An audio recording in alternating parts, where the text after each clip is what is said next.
Qo'limda turgan mana shu polietilen paket kelajagimizni belgilab beradi desam, ishonasizmi? Har kuni minglab insonlar polietilen paketlarni, plastik idishlarni ko'chalarga bexosdan tashlab ketishadi. Tasavvur qiling, 2050-yilda uyg'ondingiz.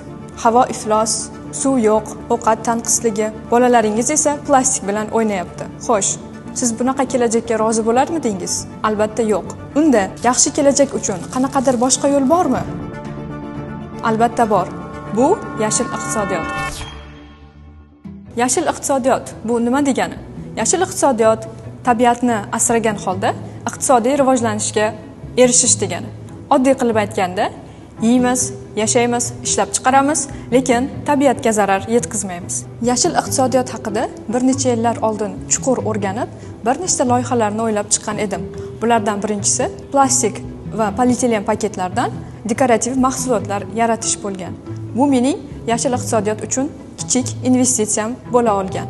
Xo'sh, investitsiya o'zi nima degani? Nima uchun biz yashil iqtisodiyotga investitsiya qilishimiz kerak? Investitsiya bu kelajak uchun sarmoya kiritish, ya'ni foyda olish uchun bilimni, pulni va mol-mulkni tikish degani. Biz yashil iqtisodiyotga investitsiya qilsak, biz aytganimizdek yaxshi kelajakka erisha olishimiz mumkin. Global miqyosda qaraydigan bo'lsak, ko'pgina davlatlar yashil investitsiyada ilg'or hisoblanadi. Bulardan biri Norvegiya. Norvegiyada 80% dan ortiq avtomobillar elektromobil hisoblanadi. Keyingi davlat Janubiy Koreya. Janubiy Koreyada har yili forumlar, yig'ilishlar o'tkazilib, yashil investitsiya bo'yicha islohotlar o'tkaziladi. Keyingisi Xitoy. Xitoyda shamol va quyoshdan elektr energiyasi olish maqsadida yirik elektrostansiyalar qurilmoqda hamda qurilgan. Bu esa mamlakatning yashil iqtisodiyotiga katta hissa qo'shmoqda. O'zbekistonchi? O'zbekiston ham bu sohada ko'plab islohotlarni amalga oshirib kelmoqda.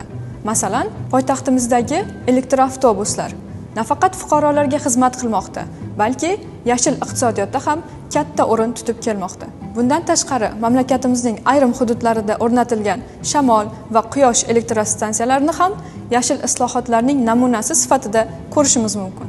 Oddiy inson sifatida biz nima qila olishimiz mumkin? Buning javobi oddiy. Har kuni bozorga, supermarketga chiqqanimizda polietilen paketlardan emas, ko'p martalik foydalaniladigan shopperlardan foydalanishimiz, elektr, suv va gazni tejab ishlatishimiz zarur. Va albatta, plastik va polietilen paketlarni yerga tashlamasligimiz muhim.